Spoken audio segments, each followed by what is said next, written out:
আসসালামু আলাইকুম সবাইকে পবিত্র মাহে রমজানের শুভেচ্ছা।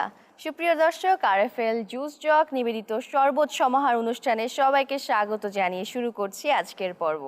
সাথে আছে আমি পুষ্টিবিদ রুবাইয়া রীতি। কেমন হয় সারাদিন রমজান মাসে রোজা রাখার পর যখন ক্লান্তিভাব শুরু হয়, তখন সেই ক্লান্তিভাব প্রতিরোধের জন্য যদি ইফতার টেবিলে একটি রিফ্রেশিং ড্রিঙ্ক থাকে এবং সেই ড্রিঙ্ক যদি আরও বেশি পুষ্টিকর ও সুস্বাদু হয়, তাহলে তো কোনো কথাই নেই। দর্শক, আজ আমি আপনাদের জন্য নিয়ে এসেছি পুষ্টিকর বাঙ্গির জুস। চলুন দেখে নেওয়া যাক বাঙ্গির জুস তৈরি করতে যা যা লাগছে। মধু, চিনি, কনডেন্সড মিল্ক, গুঁড়া দুধ, স্যাফরন এবং বাঙ্গি ফল। এখন আমি ব্লেন্ডার মেশিনে বাঙ্গি ফল নিয়ে নিচ্ছি। বাঙ্গি ফলে আছে ভিটামিন এ, যা চোখের ক্ষেত্রে অনেক উপকারী এবং এতে থাকা ফাইবার স্কিনকে অনেক বেশি সুন্দর করে। আমি সম্পূর্ণ বাঙ্গি ফল নিইনি, দুইটি রেখে দিচ্ছি গার্নিশিংয়ের জন্য। এখন আমি দিয়ে দিব গুঁড়া দুধ।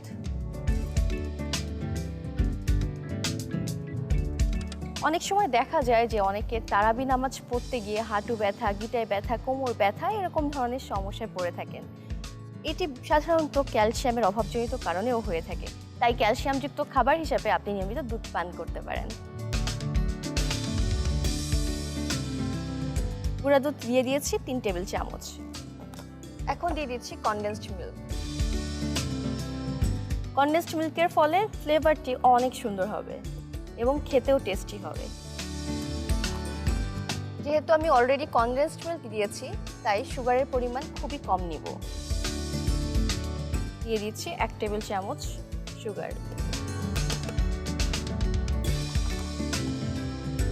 মধু আমি রেখে দিচ্ছি গার্নিশিংয়ের জন্য। এখন আমি দিয়ে দিব 1 গ্লাস পরিমাণ পানি। দর্শক, আপনারা আমার হাতে যে জারটি দেখতে পাচ্ছেন, এটি হলো আরএফএল জুস জগ। এটি 100% ফুড গ্রেড ম্যাটেরিয়াল দিয়ে তৈরি এবং সম্পূর্ণ বিপিএ ফ্রি হওয়ায় গরম পানি, ঠান্ডা পানি থেকে শুরু করে আপনি জুস খুব সহজেই এই জগে সংরক্ষণ করে রাখতে পারবেন। তাহলে দিয়ে দিচ্ছি পানি। এখন এতে দিয়ে দিব সামান্য পরিমাণ স্যাফরন। স্যাফরনে আছে প্রচুর পরিমাণে অ্যান্টিঅক্সিডেন্ট, যা রোগ প্রতিরোধ ক্ষমতা বাড়ায় এবং এটি একটি ফ্লেভার দেয়। যাদের এনার্জি কম, তারা নিয়মিত দুধের সাথে স্যাফরন পান করতে পারেন। এখন আমি ব্লেন্ডার মেশিনে ব্লেন্ড করে নিচ্ছি।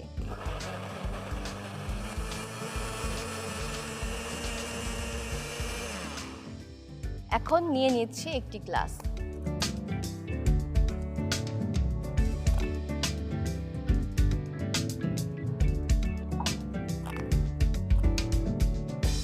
দর্শক, আমি এই ড্রিঙ্কটি মধু দিয়ে গার্নিশিং করব।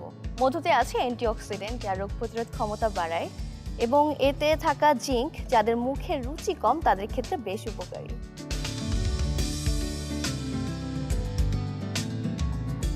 এখন আমি এই বাঙ্গি জুস ঢেলে দিচ্ছি। ইফতারের সময় যদি এভাবে পরিবেশন করা হয়, তাহলে সবাই কিন্তু খেতে আগ্রহ বোধ করে। বিশেষ করে শিশুদের ক্ষেত্রে বা যারা একেবারে ফল খেতে পছন্দ করেন না, তারা যদি এভাবে জুস বানিয়ে খান, তাহলে খুব সহজে আগ্রহ বোধ করবেন। দিয়ে দিচ্ছি একটু সামান্য পরিমাণে গুঁড়া দুধ গার্নিশিংয়ের জন্য। যে বাঙ্গি ফল বাকি ছিল সেটি উপরে দিয়ে দিই। একটু স্যাফরন দিচ্ছি যেন দেখতে অনেক কালারফুল লাগে। এখন আমি একটি স্ট্র দিব। সুপ্রিয় দর্শক, দেখে নিলেন খুব সহজেই তৈরি হয়ে গেল মজাদার পুষ্টিকর বাঙ্গি জুস।